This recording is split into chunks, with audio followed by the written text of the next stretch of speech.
Bora, militar blindado!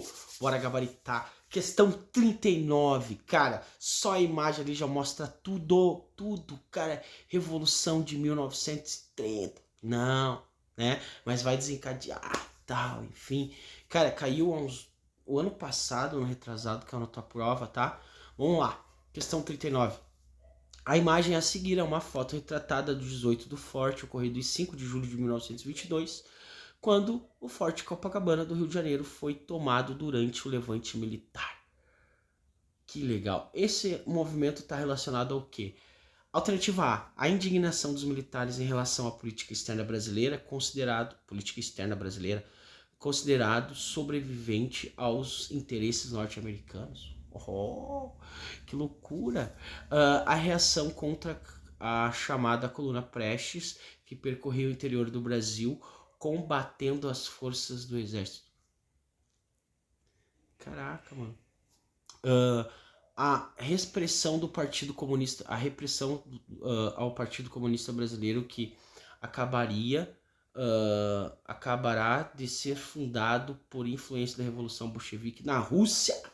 Cara, que legal, teve a intentona comunista, só que foi em 1936, 1935, na era Vargas, até que vem a intentona comunista, Plano Cohen, aí ele dá um golpe no poder, o Vargas, né, com o Plano Cohen, e institui a Constituição polaca, né, influenciada na Constituição da Polônia, onde ele implementa a pena de morte no Brasil, fica mais rígido. Ditadura de Vargas, que é o governo constitucional. Já a Constituição de 1934 é a Constituição da República de Weimar, que é a república influenciada aonde, galera? Da Alemanha, a República da Alemanha de Weimar. Fechou? Então não é, tá? Não, eles não estão contra o Partido Comunista, não condiz, né? Porque é 1922. Aos interesses das elites de São Paulo e Minas Gerais que estimulavam o levante contra o centralismo do Rio de Janeiro. Cara, São Paulo, Minas Gerais, Rio de Janeiro, cara, é época do coronelismo, né?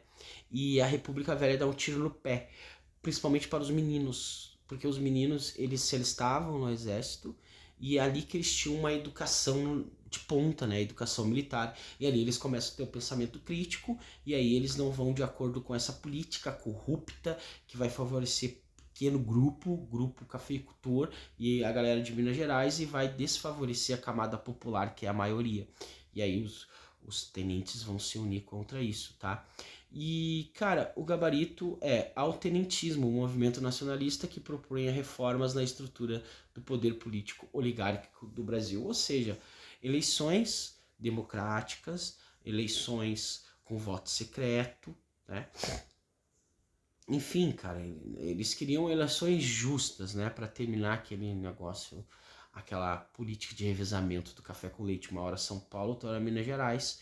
E lá nos primeiros vídeos, né, no primeiro vídeo tem a questão do Washington Luiz, né? O Washington Luiz, ele vence as eleições e Vargas assume. Por quê? Porque eles alegam que não foi correto. Gabarito letra E, tá? Não tem como confiar opa, agora sim, não tem como confiar nessa política. Ó, atente às seguintes afirmações acerca do movimento tenentista. Cara, o tenentismo surgiu entre militares, especialmente entre os militares de baixa patente. Óbvio, né, cara? Acabei de falar isso, então a 1 tá certa. Se a 1 tá certa, qual as alternativas não tem o número 1?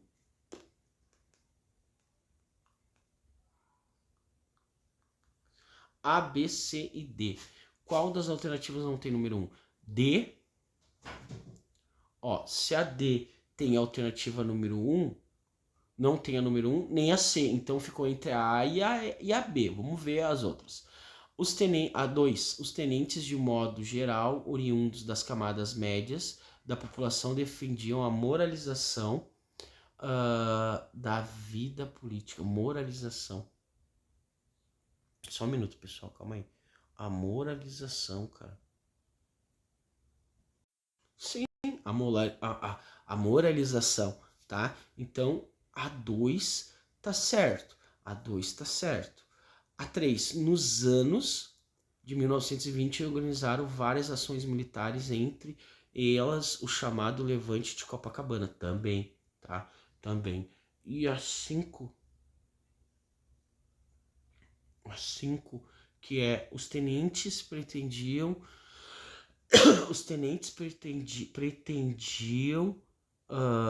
um governo comunista e exigiam a partir de 1900 que seus líderes filiassem. Não. Então o gabarito é a letra B, tá? Letra B. Fechou? Tranquilo? Bom, bora para a próxima. 41. Na história do Brasil,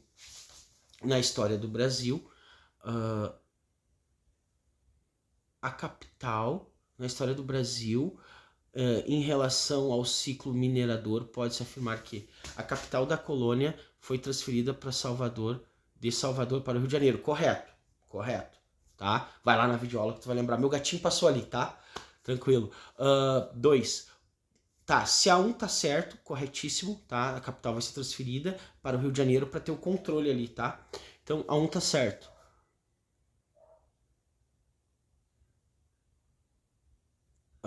Está correto, somente A1. Ah tá, vou ter que achar outra. 2. Por séculos, os paulistas monopolizaram a exploração do ouro, apesar das tentativas fracassadas de outros grupos. Não, por séculos não demorou muito, tá? Eles foram expulsos e tal. Ocorreu o povoamento e a urbanização da região de Minas Gerais, óbvio. Lembra que antes do ciclo do ouro, cara, a população era 400 mil pessoas. Com o ciclo do ouro, Minas Gerais foi para quase 4 milhões. Então o gabarito é letra E. Letra E. Vamos lá. 42. Entre as características da sociedade da região de Minas Gerais no período de extração de ouro no século, podemos citar que a mobilidade social que no restante da colônia. Maior mobilidade social que no restante da colônia. B. Pequeno desenvolvimento artístico e ausência de estímulo de produção cultural. C. Predomínio do meio rural. Sai. D. Comércio interno restrito e ausência de setores sociais intermediários. Errado. Menor presença da demanda religiosa que no restante da colônia. Não, gabarito letra A, tá? Maior mobilidade social que no restante da colônia. Fechou? Porque mobilidade, cara, antes do ciclo do ouro, era o seguinte, só existia a sociedade era bipolar, era o senhor do engenho e o escravo. Quando veio o ciclo do ouro, veio comerciantes, reis, vice-reis, nobres, fechou? 43.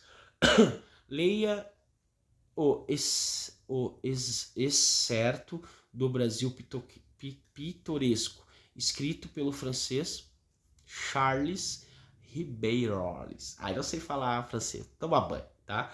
Sobre a fazenda de café no Vale do Paraíba. A fazenda brasileira, um viveiro de escravo, é uma instituição fatal. Sua oficina não pode se renovar e a ciência, mãe de todas as forças, fugirá dela enquanto compearem a ignorância e a servidão. O dilema consiste, pois, o seguinte: transformar ou morrer. Na região paulista, na região oeste paulista, esse dilema, dificultou o trabalho assalariado,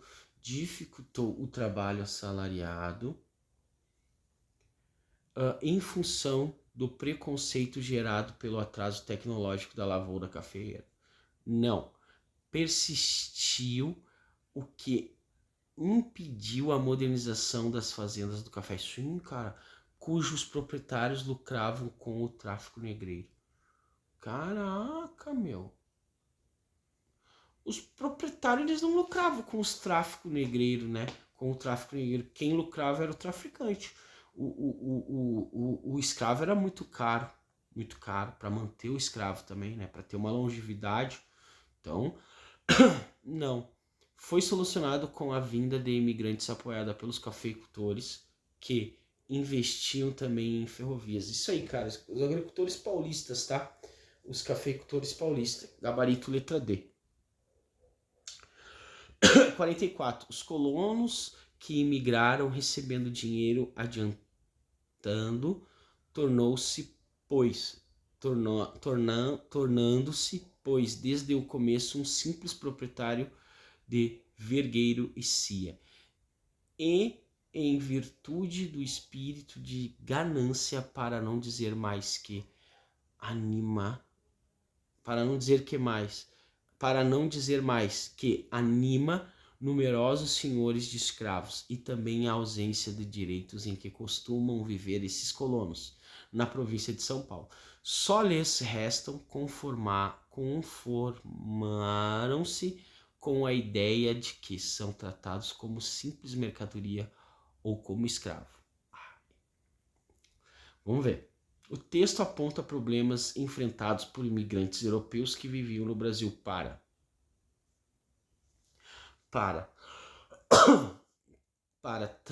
trabalhar nas primeiras fábricas implementadas na região. Não, um café mesmo, tá? Substituir mão de obra escrava nas lavouras do café e cana-de-açúcar após decretar o fim da escravidão. Também não. Lembra que São Paulo, até o governo brasileiro vai trazer antes da abolição, tá? Trabalhar no sistema de parceria, estando submetido ao poder político e econômico de fazendeiros habituados à exploração da mão de obra escrava. Gabarito da questão. Alternativa C. Um abraço, amigão. Bons estudos.